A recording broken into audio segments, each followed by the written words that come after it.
yo vengo a cantar. Soy del campo y del pueblo querido. Buenos días, mi televidente, gracias por estar nuevamente en este su programa Jaime Arellano Nación. El día de hoy, martes, vamos a platicar como todos los martes, como hacíamos normalmente cuando estábamos en Nicaragua, con el doctor Francisco Aguirre Sacasa, el canciller de la República, ex embajador de Nicaragua en Washington, ex funcionario del Banco Mundial, ex candidato a la vicepresidencia, ex presidente de la Comisión Económica de la Asamblea, en fin, con un currículum enorme. Hoy vamos a estar hablando alrededor de la situación del país. ¿Qué podemos hacer? ¿A dónde vamos? ¿Qué se puede hacer? ¿Qué debemos de hacer los nicaragüenses? Para ya de una vez por todas ponerle fin a la dictadura Ortega Murillo, ponerle fin a la represión en que vive el pueblo de Nicaragua. Así que en breve estaremos antes de entrar con él, sí, un par de comentarios. Y uno, creo que es muy importante. Ya estamos a punto de cumplir 10 meses desde que comenzamos esta lucha, esta revolución cívica y pacífica. 10 meses de antes de que cayera el primer muerto, el primer mártir en esta revolución. Ha pasado muchísimo, 560 muertos, más de 1000 presos secuestrados políticos, más de 2000 heridos, 40.000 nicaragüenses en el exilio en Costa Rica, otros por todas partes del mundo, unos cuantos de nosotros en los Estados Unidos, en fin, un periodismo, un canal de televisión destruido, casi todos los programas de televisión de opiniones independientes han tenido que ser, ya no se transmiten en Nicaragua y estamos por las redes, pero seguimos firmes en la lucha, seguimos constantes, porque no vamos a dejar ni a descansar hasta que todos los presos políticos, como Miguel Mora, Lucía Pinedo, Medardo Martínez, Edwin Carcachi, que por cierto ayer estuvo de cumpleaños, felicidades, cumpleaños, que sea así, pronto la va a poder celebrar libre, Hansel, en fin, todos los que están presos políticos. Digo esto porque a veces pareciera que en Nicaragua, los nicaragüenses se están acostumbrando a vivir con la dictadura, a vivir con la represión. Ya se ha convertido en parte de la rutina del nicaragüense. A pesar de que la crisis económica y los números de Nicaragua son devastadores, los nicaragüenses dicen, le preguntaba a alguien, ¿cómo está Nicaragua? Te decían, pues ya es normal, me decían. Ya se ven 2, 3 policías en la rotonda nada más, ya se ven menos paramilitares. Entonces como que la cosa está volviendo a la normalidad. ¿Desde cuándo eso es normal? No podemos caer en esa trampa, los nicaragüenses no pueden caer en esa trampa de creer en la normalidad. ¿Cómo es posible que ahorita se diga que se va a celebrar una serie de béisbol entre el equipo de Puerto Rico y el equipo de Nicaragua y que los nicaragüenses la vayamos a permitir? Esa serie no se puede dar. Eso es un insulto a la memoria de los muertos, a la memoria de los mártires, en el estadio de béisbol donde de ahí se originaban los grupos paramilitares que fueron a matar a los estudiantes, donde se ponían los francotiradores a dispararle a los estudiantes. Ahí este gobierno, con su desfachatez que tiene, quiere organizar una serie de béisbol entre Nicaragua y Puerto Rico. Le hago un llamado, primero a todas las empresas que están buscando patrocinar esto, que no lo patrocinen. Ojo, porque entonces sí hay que llamar un boicot contra todas las empresas que están patrocinando esta serie. 2, debería ser toda la diáspora nicaragüense en el exterior, en los Estados Unidos, en Puerto Rico, protestar en las redes, protestar con telegrama, llamar al gobernador de Puerto Rico, llamar al alcalde de Puerto Rico para decirle que no es correcto lo que están haciendo, independientemente que digan que están siendo invitados por el gobierno de Nicaragua y que el gobierno de Nicaragua va a pagar todos los gastos de pasaje, hospedaje, etcétera, etcétera, que lo llamó Nemesio Porra y que dijo que eso es lo que iba a hacer, que el gobierno de Nicaragua va a asumir todos los gastos. Miren cómo están de desesperados, cómo lo tenemos de desesperado, que a pesar de que no hay para pagar la planilla y tuvieron que recurrir a un préstamo al Banco Central para poder pagar la planilla del Estado, están tan desesperados de vender la idea de que todo está normal, que van a invitar al equipo de Puerto Rico para que llegue a Nicaragua con todos los gastos, pasajes, avión, estadía, comida, etc. Pero independientemente de que no le costara un centavo, es por la memoria de todos los muertos. No es posible que en medio de una revolución, de medio cuando están los presos políticos siendo golpeadas por los cobardes, se vaya a hacer una serie de béisbol. Hago un llamado a todos los que ven este programa, a todos los que de una manera u otra simpatizan conmigo, a que nos pongamos activos en las redes, a que boicoteemos y llamemos a un boicot total a esa serie de béisbol. Y el pueblo en general decir, no nos podemos acostumbrar. ¿Qué pasó? ¿Qué explicación hizo la Iglesia Católica como Monseñor Viva?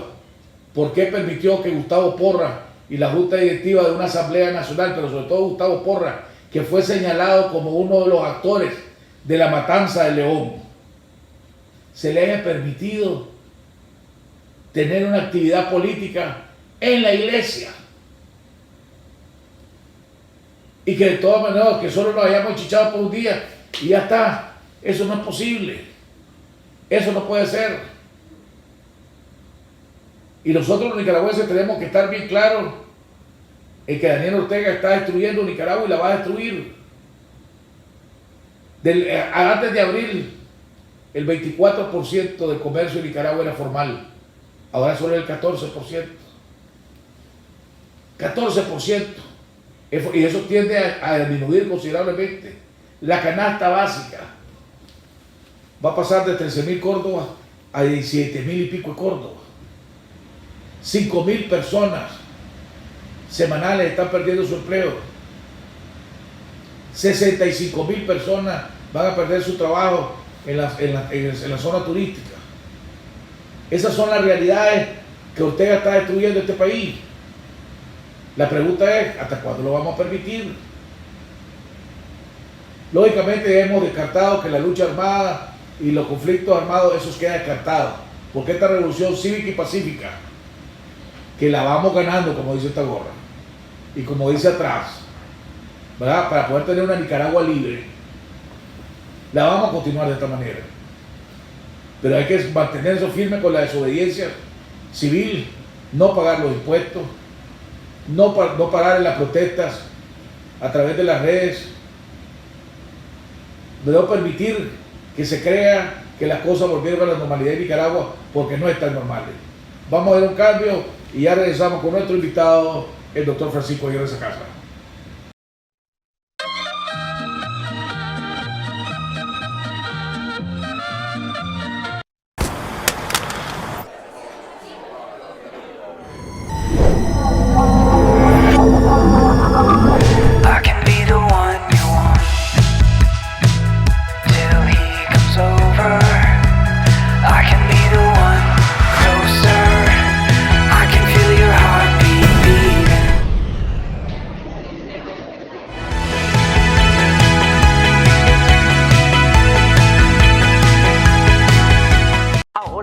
Hablar más. Con los nuevos paquetes prepago de Claro te puedo llamar con la tarifa más baja a toda Nicaragua y otros países.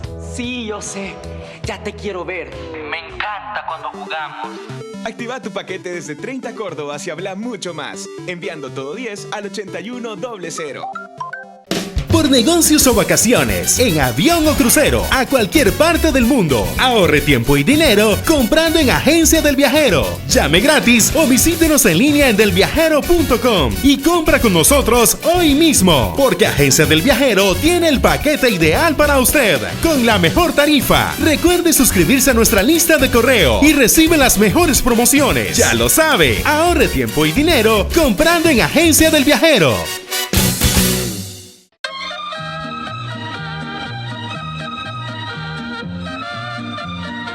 Bueno, amigos televidentes, estamos de regreso con el doctor Francisco Aguirre Sacasa. Pedimos disculpas por los problemas técnicos que tuvimos temprano, pero desgraciadamente cosas suceden. Ojalá que sea solo problemas técnicos y no otra cosa, ya que Luis Galeano tuvo los mismos problemas en su programa y claro, Fernando también. Pero en fin, lo importante es que ya estamos de regreso con el doctor Francisco Aguirre Sacasa, ex canciller de la República, ex embajador de Nicaragua, Washington, ex funcionario del Banco Mundial, en fin, una persona con unas enormes credenciales.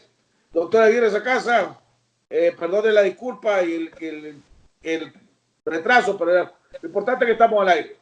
Eso es lo importante, Jaime, y es un placer estar con vos después de tantas semanas, pues, de no poder tener nuestro programa en los martes, ¿verdad? Pero ojalá que pronto, si Dios quiere, vamos a hacerlo de nuevo todo en Nicaragua. Doctor Así Aguirre, es. Usted sacó un artículo, salió un artículo el día de ayer en la prensa bastante grande que dice, donde el titular es El Carmen está arrinconado. Algo que muchos creemos, yo lo digo a cada rato, que vamos ganando, Ortega está solo, está aislado, pero pareciera que el único que no entiende eso, que está arrinconado, es él. Usted que en varias ocasiones logró hablar con Ortega, inclusive negoció con él, ¿qué cree usted que está impidiendo que Ortega se dé cuenta de la realidad en la que se encuentra? Bueno, Jaime, primero quisiera decirte que tengo una semana de estar acá en los Estados Unidos y que esencialmente vine para una reunión de los presidentes de los clubes de Harvard en Cambridge, Massachusetts. Ahí tuve la oportunidad, Jaime, de estar con el nuevo presidente de la Universidad de Harvard, pero más interesante, me reuní con un grupo de estudiantes nicaragüenses que están en Harvard, en las diferentes facultades de las escuelas de graduada, y quisiera saludar a una persona que es un fan de tu programa y cuyos padres también son fan de tu programa. Es un muchacho joven nicaragüense de Managua que pasó, por cierto, 5 años como arquitecto trabajando en Afganistán y que ahora está en la Facultad de Diseño en Harvard. Su nombre es Pancho Brown, es un nombre pues anglosajón, pero él es netamente nicaragüense y como te digo, tanto él como su familia son fans de tu programa y quería saludarlo porque sé que lo van a estar viendo. Ahora, en cuanto a tu pregunta concierne, Jaime, yo creo que Daniel está renuente a retomar un diálogo en Nicaragua por varias razones. En primer lugar, creo que él considera que le fue mal en el diálogo de mayo que fue coordinado pues por la Iglesia Católica, por la Conferencia Episcopal. Yo creo que en un cierto momento Jaime él se sintió como lampareado, para usar una expresión del campo nicaragüense, con los medios de comunicación, con el número de personas que estaban allí, el hecho que fuese pública la cuestión, lo dejó a él, yo diría, incómodo con lo que estaba pasando. Y entonces creo que eso es una de las cosas que contribuye a que él no se quiera volver a sentar a negociar. Por otro lado, Jaime, yo creo que a lo mejor él pudiera creer que él está dominando la situación en Nicaragua.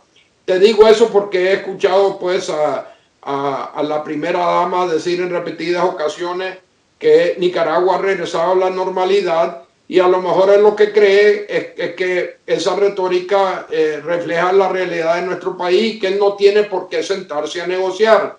Yo creo personalmente que la situación de Nicaragua anda muy mal. Creo que estamos lejos de estar en una situación normal. Escribí un artículo de opinión, Jaime, hace como 3 semanas en el Diario La Prensa, en donde resumí la situación en el sector de vehículos, venta de vehículos nuevos. Y por ejemplo, para darte una idea de lo mal que anda la situación en Nicaragua, en el año 2016, en Nicaragua se vendieron 20,000 vehículos nuevos. En el año 2019, el año en que nos encontramos ahora, el pronóstico de Andiva es que solo se van a vender 3,000 vehículos nuevos. Y eso que está pasando en el sector de vehículos se está dando en el turismo, en la construcción, en el comercio y hasta en el campo. O sea que la verdad es que Nicaragua está en una situación de gran angustia socioeconómicamente hablando, y creer o pretender de que las cosas andan normal en Nicaragua es una seria equivocación. Él decía, para sumarme a los números que usted, fíjate que nada, me sumo y agradezco a don Pancho Brown, ¿verdad? Que también le comunico, le agradezco por ver el programa. También les comunico que cuando anunciamos que usted iba a estar, muchos nicaragüenses, no sabía que hay una comunidad nicaragüense en África. Nos ven acá, nos están pendientes de nosotros y del programa, así que tanto en África, en Europa, por todos lados. Los números, decía el presidente de la Cámara de Comercio, el sector formal ha reducido el 24% que estaba antes de abril a un 14% en este momento, y con la tendencia de que suba. Usted mencionó el sector turismo, 65,000 personas es lo que están calculando que van a perder su empleo en el sector turismo en los próximos 6 meses. Según FUNIDE, 5,000 personas semanalmente están perdiendo su trabajo en estos momentos. Y la canasta básica va a pasar de 13,000 a más de 17,000 y pico en Córdoba. Esa es la crueldad, la realidad económica en que vivimos ahorita.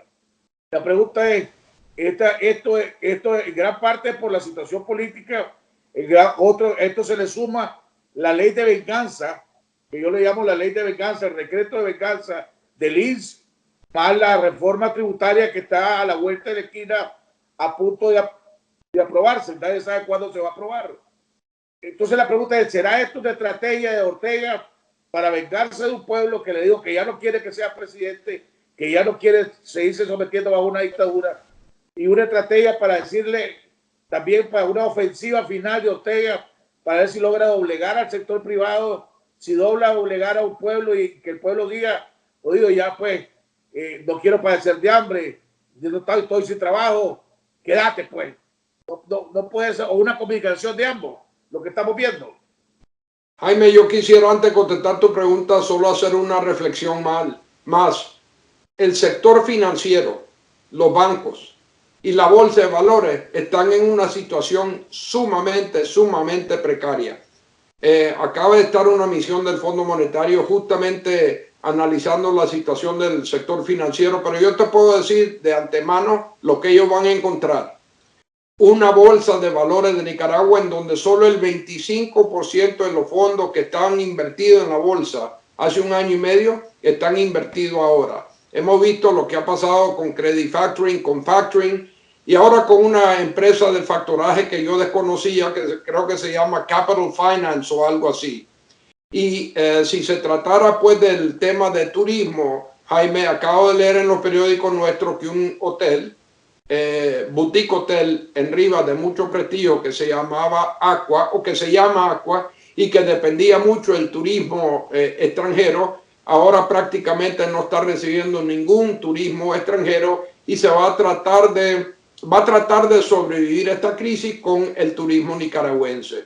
O sea que el panorama económico de Nicaragua es pero muy negro. Ahora, ¿qué es lo que está motivando a Daniel Ortega a someter esta ley, que yo no la llamo de reforma, Jaime, porque la palabra reforma para mí tiene una connotación positiva? Esta ley tiene como objetivo tratar de cerrar la brecha financiera del presupuesto de la República. Lo que hace es confirmar algo que yo te dije a vos en diciembre cuando se empezó a hablar de la emisión de bonos del Estado, y es que no vamos a poder colocar ni un solo bono del Estado, ni en euros, ni en dólares, ni en rublos, ni nada, ¿verdad?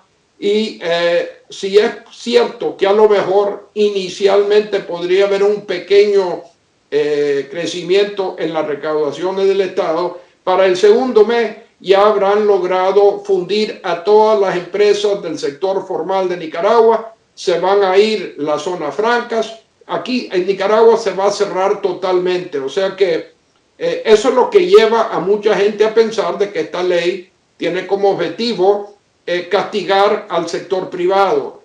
Ese a lo mejor no es la motivación de la ley, a lo mejor hay un deseo de tratar de reducir el presupuesto que está desfinanciado, pero el efecto real va a ser de acabar con lo poco que queda de la economía nicaragüense. ¿Cómo convencer, aparte de su experiencia diplomática, usted es un político de carrera, cómo convencer a Ortega de que tiene que sentarse a dialogar antes de que termine de destruir Nicaragua? ¿O qué se puede hacer para obligar a Ortega a que se tenga que sentar? Porque, pues, o sea, el sector privado, y usted lo dijo hace unos momentos, lanzó una campaña a finales del año pasado donde decía, a través de las redes sociales, donde decía, necesitamos diálogo ya, dialogamos ya, mientras tengamos algo por qué dialogar. Si esperamos mucho tiempo, no va a haber nada por qué dialogar, en el sentido que Nicaragua va a estar destruida. ¿Qué alternativa hay, doctor Aguirre, para obligar a este presidente, a esta dictadura, a decirle que ya su tiempo se venció y que tiene que aceptar la realidad antes de que termine de destruir Nicaragua? Bueno, Jaime, yo creo que una fuerza que está señalando de que debería de haber un diálogo en Nicaragua, pero diferente al diálogo de mayo del año pasado, es la presión internacional, Jaime.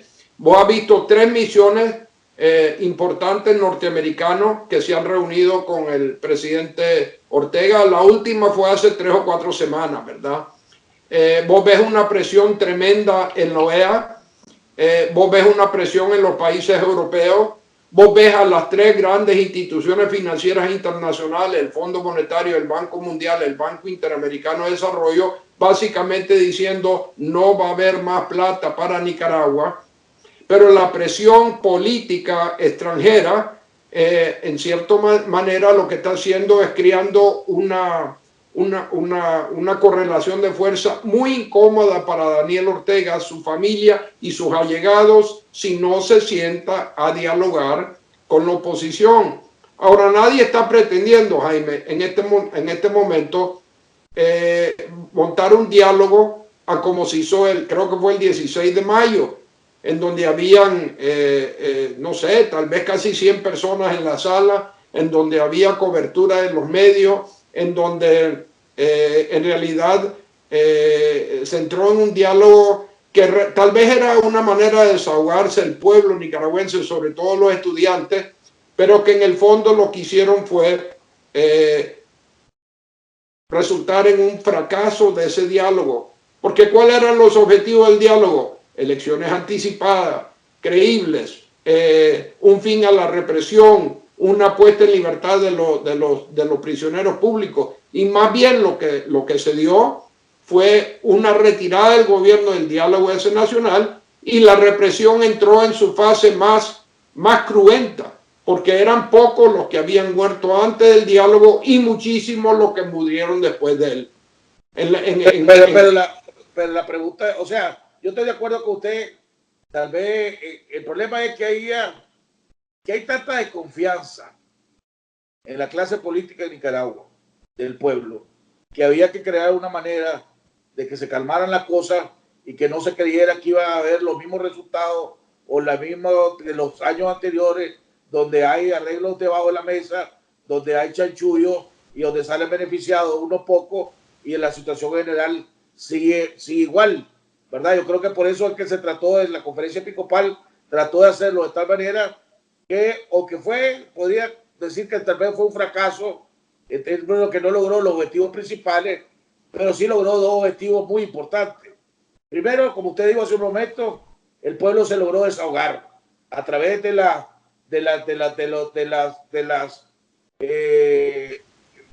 expresiones, ¿verdad? De tanto el Lester alemán como de la mismo, ver a un sector privado firme, ¿verdad? Ver a un Mike Gilley fuerte, a un José Henry fuerte, a ver todos los sectores unidos y fuertes, para el movimiento campesino, los estudiantes.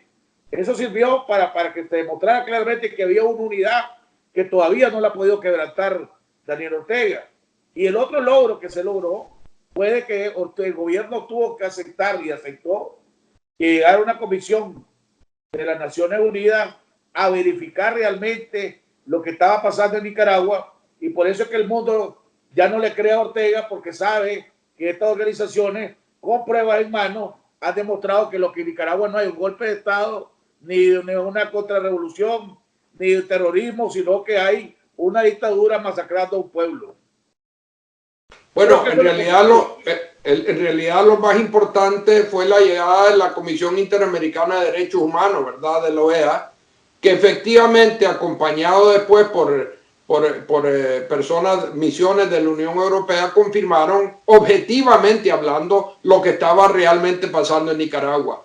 Pero la verdad es que si el objetivo era regresar rápidamente a un esquema democrático, eso no funcionó. Si el objetivo era dejar o ponerle fin al derramamiento de sangre, no se logró. Y más bien lo que pasó es que salieron del país 40 o 50 mil nicaragüenses, incluyendo personas como vos. ¿Y por qué? Porque el único crimen de ustedes no es querer derrocar a ningún gobierno. No sos un terrorista, Jaime.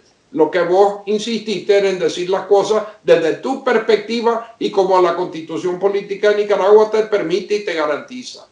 La campaña contra los medios de comunicación, el encarcelamiento, por ejemplo, de Miguel Mora y de Lucía Pineda, solo para hablar del 100% de noticias, y han hecho un daño inmenso al gobierno de Daniel Ortega y de Rosario Murillo. Usted mencionó hace unos momentos las delegaciones que han llegado de diferentes países, las últimas dos muy importantes, una comisión de los eurodiputados y una comisión de alto nivel, podríamos decir, de los Estados Unidos. Si no me equivoco, vino la subsecretaria para el hemisferio del Departamento de Estado. Fue una delegación de alto nivel. 2 personas más el embajador se reunieron con la presidenta, con el presidente y con la pareja, con la dictadura, pues. Y se reunieron también, tengo entendido, con miembros de la oposición, y hubo una reunión que hubo con altos miembros del gran capital en este país. Y donde se empezó, tengo información que yo tengo, es que lo que se empezó inclusive a intercambiar ideas de cómo podía hacerse un posible diálogo, y que el gobierno nombró como interlocutor de esto a Bayardo Arce, lo que es algo sumamente interesante porque Bayardo no estaba en el círculo de hierro, pues, ni de Rosario Murillo ni de Daniel Ortega. También en el bolerama de rumores, como usted le llama, se habla de que el doctor Aguirre Sacasa está haciendo parte de esto.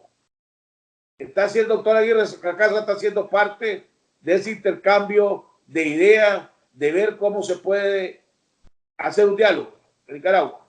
Mira, Jaime, si yo fuera parte de eso, estaría en Nicaragua ahorita y no acá en los Estados Unidos y en Boston, ¿verdad? Eso es parte, como te digo yo, del bolerama de Nicaragua. Pero sí soy una persona que cree que el diálogo es la manera de rescatar a Nicaragua antes de que se desmantele totalmente al país. Es cierto que las naciones no desaparecen, el lago Sorotlán, el Cocibolca y a lo mejor 5 millones de nicaragüenses después de que salgan otro millón a la diáspora van a existir, pero ni siquiera vamos a poder tener la famosa economía de arroz y frijoles y de gallo pinto, pues que anunció el comandante Ortega, porque Nicaragua importa, no es autosuficiente en arroz, Jaime. Y a como va la cosa en Nicaragua para junio de este año, ya no vamos a tener la reserva necesaria para comprar el arroz que consumiríamos en esa economía de subsistencia. Entonces yo sí creo que urge un diálogo, tiene que ser un formato muy diferente al que hubo antes. Por ejemplo, debería de ser privado, debería haber un número más pequeño, más manejable de actores. Eso no quiere decir que se vaya a apartar la Iglesia Católica y sobre todo la conferencia episcopal de este nuevo diálogo. Yo creo que ellos representan una fuerza moral, una fuerza viva, poderosa en nuestro país, pero sí creo que tiene que ser más limitado el elenco de la gente que se está reuniendo con Daniel Ortega. Y otra cosa muy importante, Jaime, no se puede pasar meses acordando cuáles van a ser las reglas del juego, cuánto tiempo va a durar el diálogo, cuál va a ser la agenda del diálogo, porque esto no es como la guerra de Vietnam, en donde los Estados Unidos se reunió por años con los adversarios de Vietnam del Norte, discutiendo, por ejemplo, que si la mesa iba a ser cuadrada, rectangular o circular, porque no podemos nosotros darnos el lujo de dejar que este asunto vaya más allá de mayo o de junio de este año. Las cifras demuestran que no podemos hacer eso. Ahora se habla también de que México podría entrar a ser parte de este diálogo. La primera reacción de la oposición de Nicaragua es: no aceptamos a México. Pero la reacción es porque se ha vendido como que si México viene a sustituir a la Iglesia Católica. Y la verdad de la cosa es que la oposición no va a aceptar que nadie sustituya a la conferencia episcopal. La oposición va a aceptar que alguien venga a complementar o apoyar el trabajo de la conferencia episcopal. Yo tengo claramente, Ortega lo dijo, y usted lo dijo en la entrevista que le dio a la prensa, y Ortega ha manifestado que ya a ciertos sectores que eran parte del diálogo y que ellos creían neutrales, dejaron de ser neutrales. Me imagino que está hablando de la conferencia episcopal. Entonces, está bien, si Ortega no confía en la iglesia y quiere poner a una delegación de México, está en todo su derecho. Igual que nosotros, la oposición, y yo me considero en este sentido, en la oposición no confiamos en López Obrador, porque López Obrador está inclinado, es de la misma ideología, de la misma filosofía, de los mismos compadrazgos de Daniel Ortega, pero está bien. Cada sector puede tener a alguien que él confía, mientras venga a complementar, no a sustituir. Usted ve a México dispuesto a venir a complementar, y también se hablaba de que usted o había ido a México, ¿verdad? O va para México. ¿Cuál es la realidad? ¿Ha ido a México en activa en este componente de tratar de armar un diálogo? ¿Cómo ve a México jugar este rol? Bueno, en primer lugar, Jaime, creo que la posición de México ha evolucionado. Bajo el presidente Peña Nieto, por ejemplo, México era un miembro del Grupo de Lima, era uno de los países que estaba en el grupo de trabajo conformado por la OEA, y estaba claramente alineado con la democratización de Nicaragua. Ahora, ¿qué pasó? López Obrador es electo presidente de México y él le da instrucciones a su canciller de retornar a la política de la doctrina Estrada de México, que se establece en los años 30 de la década del siglo pasado, y que esencialmente dice que México no debería de meterse en los asuntos de otros países, y que la autodeterminación de los pueblos es una cosa muy importante para México. Pero la verdad es que si uno ve la postura del gobierno mexicano, si bien es cierto que ha vuelto a volver a la política de la doctrina de Estrada, también le ha dado mucha importancia al respeto por los derechos humanos. Tan es así, Jaime, que México ha hecho algo que ni Nicaragua ni los Estados Unidos han hecho, que es firmar el Tratado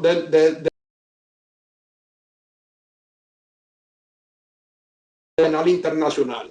O sea que yo creo que los mexicanos tienen la ventaja, como vos dijiste, que el gobierno de Nicaragua pues aparentemente los acepta. Si no hubiera anunciado una visita a México el canciller Moncada hace como 5 o 6 semanas, ¿verdad? No sé si la misión se dio, pero por lo menos él intentó ir a México, por un lado.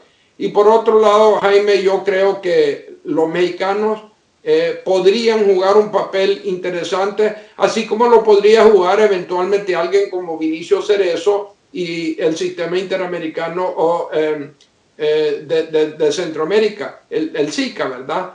Entonces, aquí lo que hay que hacer es aterrizar en un diálogo, quizás con modalidades diferentes, pero con buena fe, con visión de nación y con objetivo retornar Nicaragua a la democracia representativa, ponerle fin a la represión y permitir que gente como vos regrese a Nicaragua. Hay gente, y yo estoy de acuerdo con usted en el diálogo, pero hay gente que dice no al diálogo. Igual que Venezuela, igual que Guaidó, en Venezuela dijo no al diálogo, y ya si hay elecciones, ya que se convoque, que se vaya Maduro, ¿verdad? Y entonces la gente dice sigamos los venezolanos y mantengámonos firmes, no al diálogo, lo único que aceptamos es que se vaya Ortega. A ese grupo, a ese sector que le contesta. Bueno, yo diría, Jaime, que la situación de Nicaragua y de Venezuela en algunas cosas se parecen, pero hay diferencias muy grandes también. Primero, en cuanto a diferencia concierne, en Venezuela existe una Asamblea Nacional que es considerada legítima por la vasta mayoría de los países del hemisferio y de Europa, por ejemplo. Por eso es que todos ellos han reconocido a el señor Guaidó como el presidente temporal o en funciones, digamos, de Venezuela, y le han quitado el reconocimiento a Maduro. Y por eso es que se ha dicho que no se debería que no es necesario una negociación en el contexto venezolano, porque hay una salida constitucional que lo da la legitimidad de la Asamblea o del Parlamento venezolano. En Nicaragua, todos los poderes del Estado son controlados por Daniel Ortega, incluyendo obviamente la Asamblea. O sea que esa es una de las grandes diferencias. La otra gran diferencia, Jaime, que tenemos nosotros es que en Venezuela el ejército, la Guardia Nacional, todos las instituciones de represión están aliadas a ¿cómo se llama?, Nicolás Maduro. Allí han habido, qué sé yo, un coronel que era el attaché militar aquí en Washington que se unió a Guaidó. De vez en cuando leo que un general de brigada de la Fuerza Aérea también se le separó, pero la verdad es que el ejército sigue leal a Maduro y ha participado en la represión y es altamente corrupto y supuestamente está involucrado en el narcotráfico en Venezuela.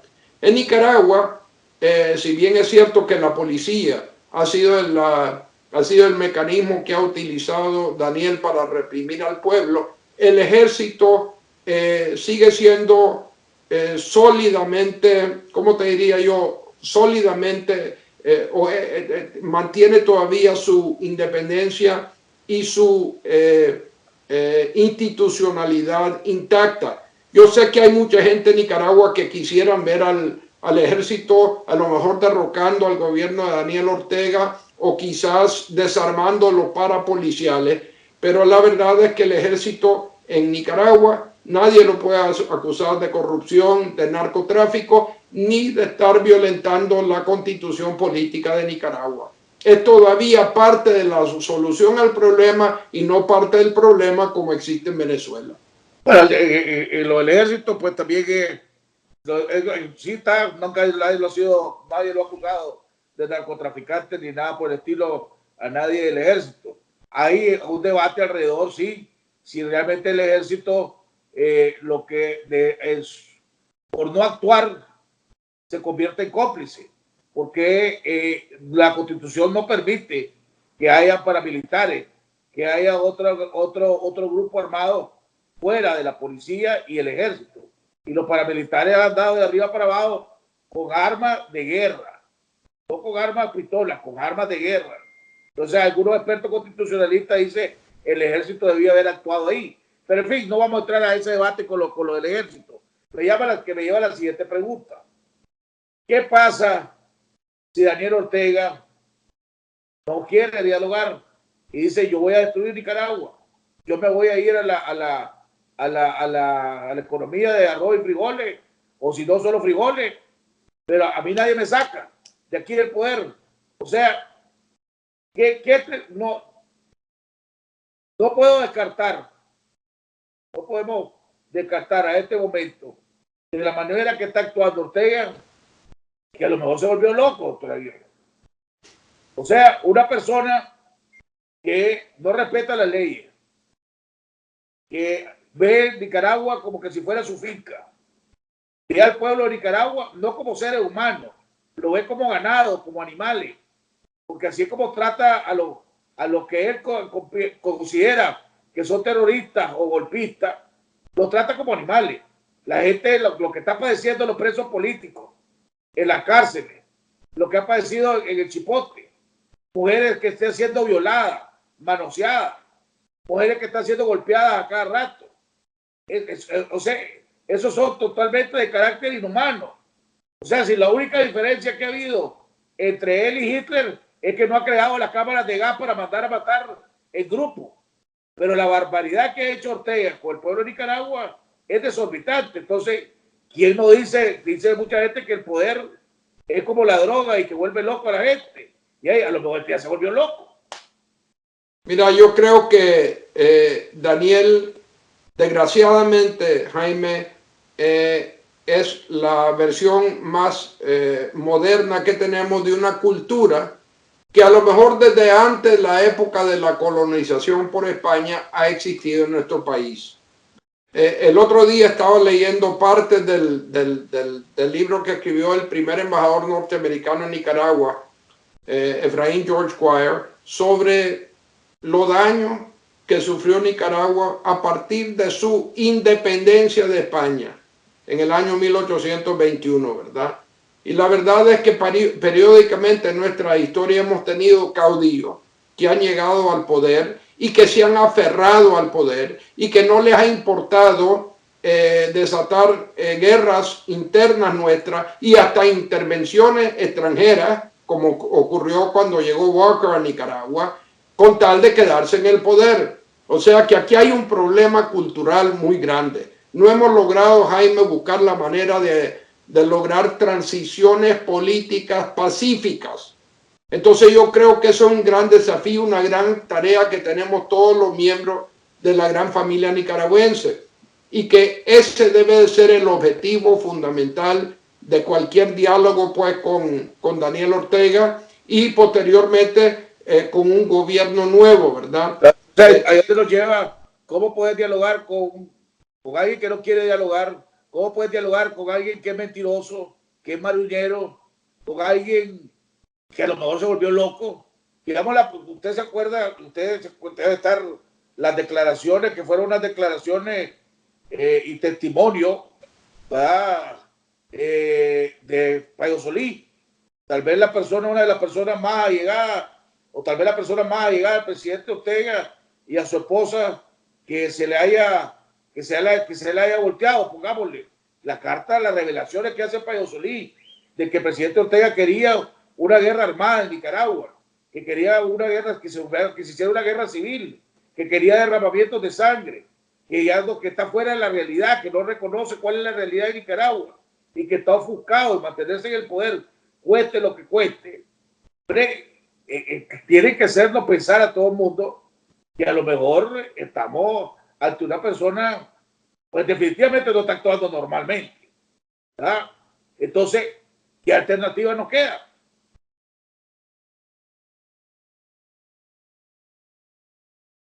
Payo Solí en su momento era uno de los operadores más importantes que tenía Daniel Ortega. Sobre todo, diría yo, el operador más importante en el Poder Judicial y una persona que jugó un papel importantísimo en aquella interpretación de la Constitución política nuestra, en donde se le autorizaba a Daniel Ortega la reelección, a pesar de que la Constitución decía explícitamente que ninguna persona podía ocupar el cargo de presidente más de 2 veces, ¿te acordás, Jaime?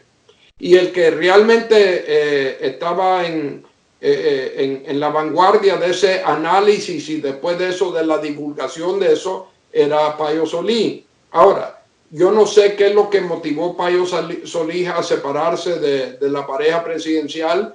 Fue un golpe muy duro para la imagen del Carmen, pero a lo mejor, Jaime, él, al igual que muchísimos otros sandinistas de la época de los años 70 y 80, se habían distanciado del Carmen porque ya no tenían cabida en el nuevo partido, que yo no creo que tiene raíces ideológicas, por más de que hable Daniel Ortega de la guerra de clases, de la explotación, de los golpistas, de los terroristas. La verdad es que él está empecinado, y ella también, en mantenerse en el poder. Ellos no son socialistas, no son cristianos, esa es parte de una retórica de ellos, y a lo mejor Payo ya no se sentía cómodo con esa situación y que eso resultó pues en su separación pues de ese argolla.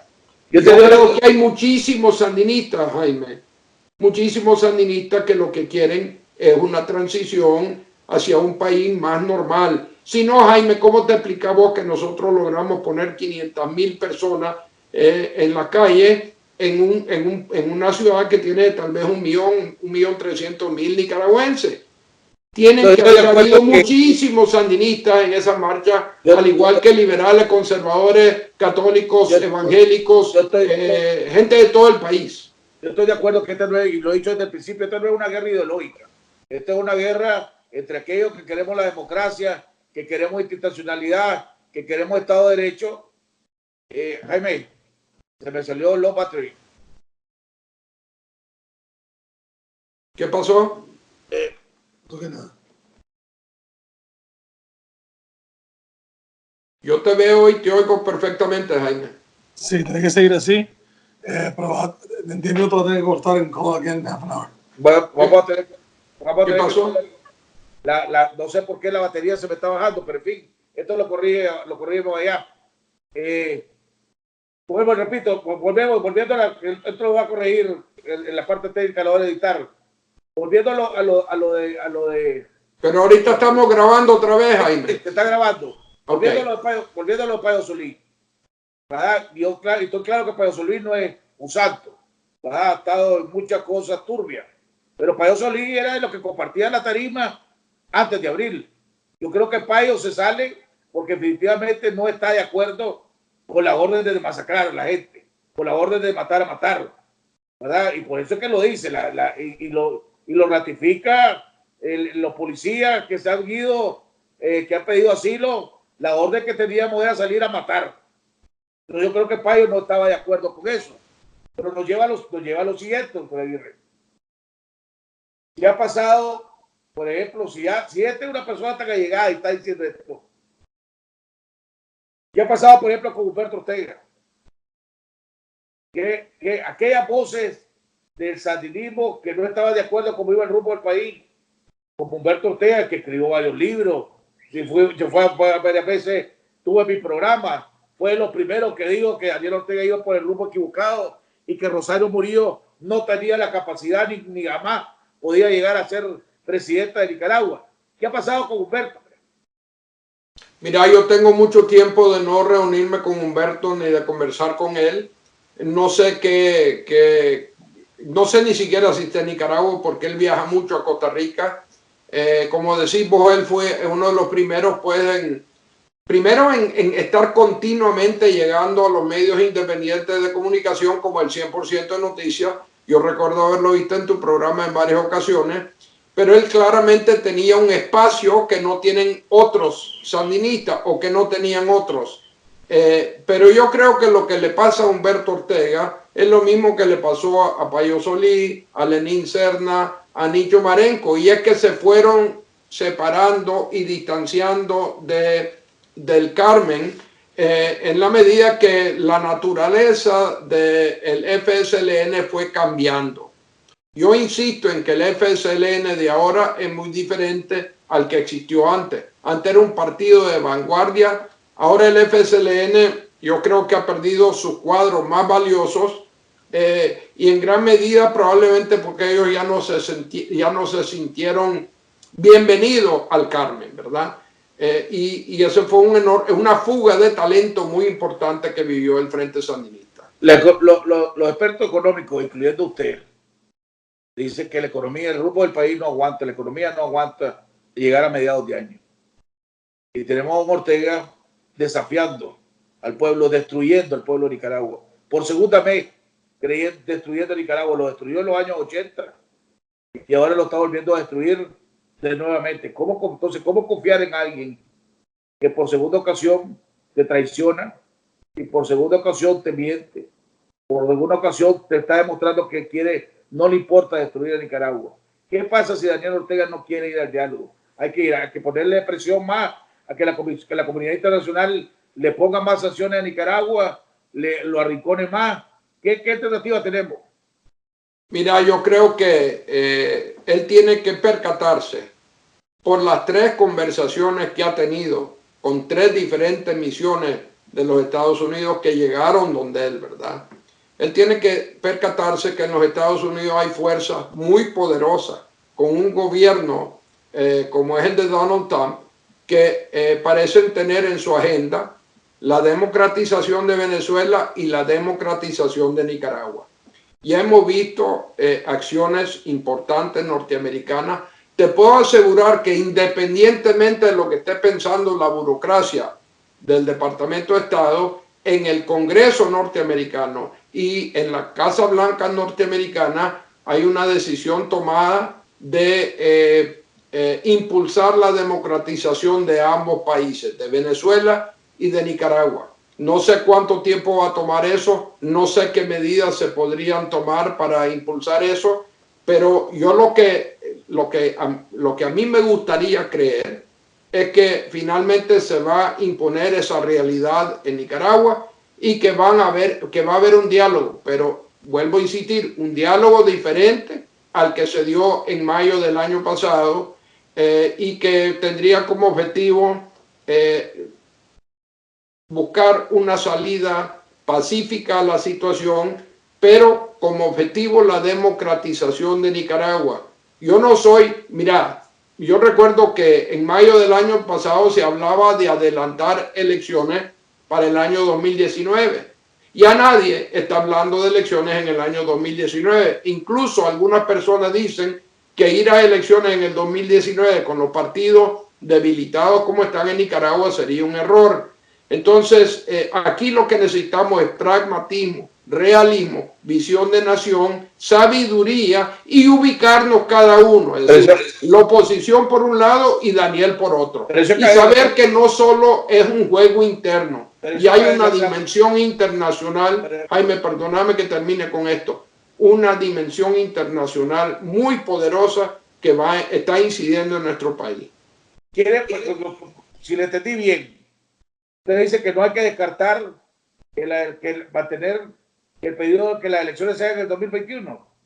No, yo no dije eso. Yo te dije que en el 2019 se hablaba de elecciones en el 2019 y ahora ya nadie está a favor de esa. En parte porque necesitan tiempo los partidos de oposición y la oposición organizarse para elecciones. Porque nadie está pretendiendo un golpe de Estado en Nicaragua. Nadie está pretendiendo una sublevación como la que hubo en los años 70 con los sandinistas contra Somoza y su Guardia Nacional. Aquí la salida que vos querés y que yo quiero y que todos los nicaragüenses creo yo que queremos es una salida a través de elecciones incuestionables. Por eso, pero unas elecciones que sean a más tardar en diciembre de este año. Mira, Jaime, a mí no me gustaría dispararme con fechas, ¿verdad? Yo lo que te digo es que vamos por pasos acá. Lo importante es negociaciones cuanto antes. Y te digo una cosa, y yo sigo insistiendo en la importancia de rescatar a Nicaragua mientras haya algo que rescatar, Jaime. Estamos totalmente de acuerdo, pero por ejemplo, ¿qué va a pasar con usted decía paso por paso? ¿Cómo va a volver la estabilidad a Nicaragua con una policía asesina al mando? Ahí tienen que irse todos los altos mandos de la policía. Por lo menos presos deben de caer unos cuantos. Porque ya mismo ellos admitieron que ellos fueron los encapuchados y que ellos fueron los que le volaron bala al pueblo. Entonces, ¿cómo puede haber una normalidad, una campaña, un proceso electoral en Nicaragua con los mismos altos mandos de la policía al frente de la policía? Eso es imposible. Mira, Jaime, vos acabas de decir algo que es bien importante. El comandante, el comisionado general, el comandante de la policía admitió que los parapoliciales eran de la policía, ¿verdad? Así que no es que haya una tercera fuerza que hay que desarmar por parte del ejército, ¿verdad? Y muchos de ellos eran personas que estaban antes en el Ministerio del Interior. Ahora, en cuanto a los muchos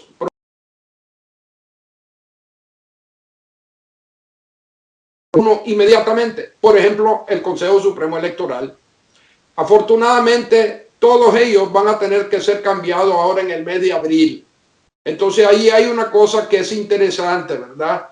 Pero tenemos que ir más allá de cambiar los magistrados del Consejo Supremo Electoral. Todas las estructuras internas de ese Consejo Supremo Electoral se tienen que depurar, en el sentido de que no puede haber algún ratón o muchos ratones metidos en el Consejo Supremo Electoral realizando los fraudes y las asignaciones que se han dado en el pasado.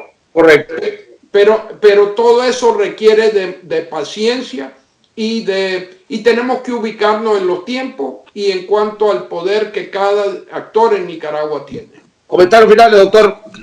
Mira, en primer lugar, Jaime, un gran placer estar con vos otra vez. Espero que nos veamos y que podamos resumir este diálogo nosotros, no digitalmente, sino que en personas en Nicaragua.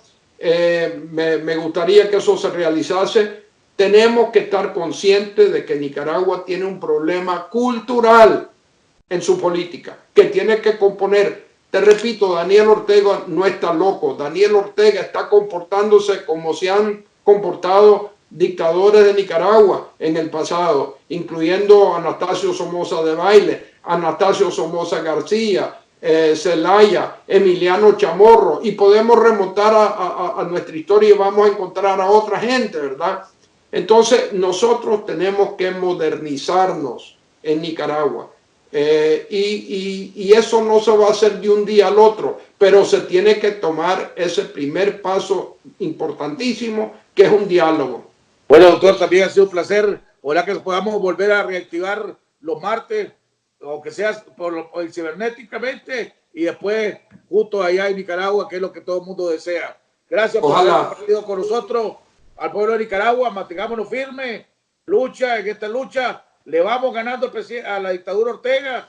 Está arrinconado, el mismo doctor Aguirre lo dijo en sus declaraciones en el diario de la prensa, el Carmen está arrinconado, ¿verdad? Así que vamos ganando, sigamos firmes, demostrando la valentía que siempre tenemos, la imaginación que tenemos, el compromiso que tenemos.